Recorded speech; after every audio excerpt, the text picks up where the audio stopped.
नमस्कार बंधुरा অপুর সংসার চ্যানেলে আপনাদের সবাইকে স্বাগত জানাই।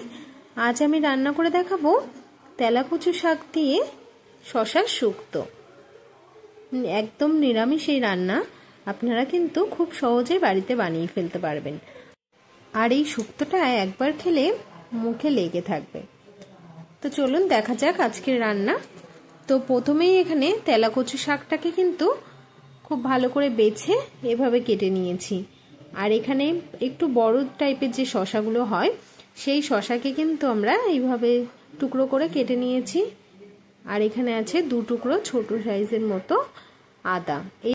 এই আদাটাকে কিন্তু বেটে নিতে হবে। তো এখানে সমস্ত কিছু আমার কমপ্লিট হয়ে গেছে। এবার একটা কড়াইতে জল বসিয়ে দিয়েছি। তো জলটা যখনই ফুটে যাবে তখনই কিন্তু তেলাকুচু শাক আর যে শশাগুলো কেটে রেখেছিলাম সেগুলো কিন্তু ওই জলের মধ্যেই দিয়ে দেব। তবে দেওয়ার সময় কিন্তু অবশ্যই দেখবেন যে ঝোলটা যখন ফুটবে তখনই দেবেন, তাহলে খুব তাড়াতাড়ি সিদ্ধ হয়ে যাবে। তো দেখুন এখানে শাক আর শশাটা দেবার পর একটু নাড়াচাড়া করে নিয়েছি। এবার দিয়ে দিচ্ছি পরিমাণ মতো লবণ। তো সিদ্ধর সময় যদি লবণটা দেওয়া হয় তাহলে কিন্তু খুব তাড়াতাড়ি সিদ্ধও হয়ে যায়। তো লবণটা দিয়ে আবারও কিন্তু একটু নাড়াচাড়া করে নিলাম। তো একটু সিদ্ধ হয়ে আসলে দিয়ে দেব পরিমাণ মতো হলুদ। হলুদটা দিয়ে আবারও কিন্তু কিছুক্ষণ খুব ভালোভাবে সিদ্ধ করে নিতে হবে।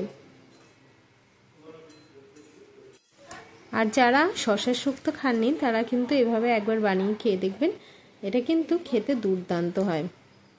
তো শশাটা কিন্তু এখনো সিদ্ধ হতে একটু বাকি আছে। তো আরও কিছুক্ষণ ফুটিয়ে নামিয়ে নেব। শুক্তোটা নামিয়ে নিয়েছি। এবার কড়াইতে দিয়ে দিচ্ছি পরিমাণ মতো সর্ষের তেল। তো তেলটা গরম হওয়া পর্যন্ত অপেক্ষা করতে হবে। এরপর তেলটা যখন খুব ভালোভাবে গরম হয়ে যাবে দিয়ে দেবো এর মধ্যে 1 চামচের একটু কম, 1/2 চামচ মতো সর্ষে। তবে আমি এখানে কালো সর্ষে দিয়েছি। আর দিয়ে দেব 2টো লেবুর পাতা। তো লেবুর পাতা দুটোকে দেখুন এখানে গোটা আছে, তো এটাকে কিন্তু ছিঁড়ে আমি টুকরো করে তেলের মধ্যে দিয়ে দেব। আর শশার শুক্তে কিন্তু একটু লেবুর পাতা ফোড়ন দিলে দারুণ লাগে খেতে। তো সর্ষেটা কিন্তু এখানে ভাজা হয়ে গেছে। এই পর্যায়ে কিন্তু আমি লেবুর পাতাগুলো দিয়ে দেব।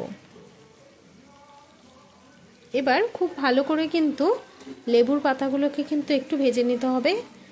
একটু ভাজা হলে কিন্তু এর থেকে একটা দারুণ সুন্দর স্মেল বের হবে।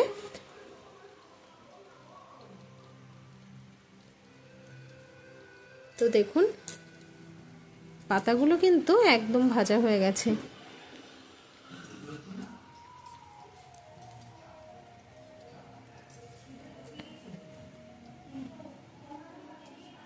তো এভাবে পাতাগুলোকে কিন্তু একটু পোড়া পোড়া ভাবটা যখনই হবে তখনই কিন্তু এর মধ্যে ঢেলে দেব সিদ্ধ করে রাখা শুক্তোটা।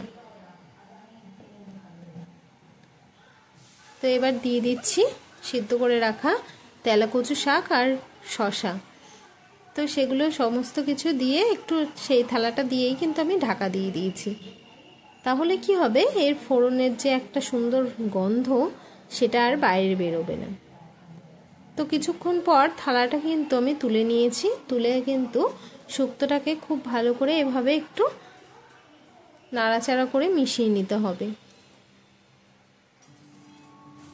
আর দেখবেন শশাগুলো যত নরম হবে তত কিন্তু শুক্তোটা দেখতে দারুণ লাগবে। আর এইরকম কম তেল মশলার রান্না যদি আপনারা আরও দেখতে চান তাহলে চ্যানেলটি ঘুরে দেখে আসতে পারেন। ভালো লাগলে চ্যানেলটিকে সাবস্ক্রাইব করে পাশে থাকার অনুরোধ রইল। তো দেখুন এখানে কিন্তু শুক্তোর মধ্যে আমি একটু মিষ্টি হওয়ার জন্য চিনি দিয়ে দিয়েছি। তো অবশ্যই কিন্তু এই শুক্তোটাতে একটু চিনি দেবেন, তাহলে কিন্তু খেতে সত্যিই খুব ভালো লাগবে। তো চিনিটা দিয়ে আবারও মিশিয়ে নিয়েছি। এরপর লাস্ট পর্যায়ে দিয়ে দিচ্ছি একটু আদা বাটা। এটা কিন্তু আপনারা চাইলে তেলে কষিয়েও দিতে পারেন কিংবা লাস্টেও দিয়ে দিতে পারেন। শুক্তোতে আদা বাটা কষানোর সময়ও দেওয়া যায় কিংবা লাস্টেও দেওয়া যায়, কোনো অসুবিধা কিছু হয় না। তো দেখুন আদা বাটাটা দিয়ে আবারও কিন্তু খুব ভালো করে শুক্তোটাকে মিশিয়ে নিয়েছি। আর নতুন ও পুরনো সকল বন্ধুকে অনেক ধন্যবাদ ভিডিওটি দেখার জন্য। তো এভাবে খুব ভালো করে ফুটিয়ে কিন্তু আবারও একটু নাড়াচাড়া করে নামিয়ে নিলেই রেডি হয়ে যাবে আজকের রান্না তেলাকুচু শাক দিয়ে শশার শুক্তো। আশা করি আজকের রান্না আপনাদের ভালো লেগেছে। ভালো লাগলে লাইক কমেন্ট শেয়ার করে দেওয়ার অনুরোধ রইল। আর আপনারা অবশ্যই কিন্তু বাড়িতে একবার হলেও ট্রাই করে দেখবেন, আশা করি আপনাদের ভালো লাগবে। আর এইরকম নিত্য নতুন ভিডিও পেতে চ্যানেলটিকে সাবস্ক্রাইব করে পাশে থাকার অনুরোধ রইল। আজ এই পর্যন্ত, দেখা হবে নতুন কোনো ভিডিওর সাথে। ততক্ষণ সবাই ভালো থাকবেন, সুস্থ থাকবেন। ধন্যবাদ।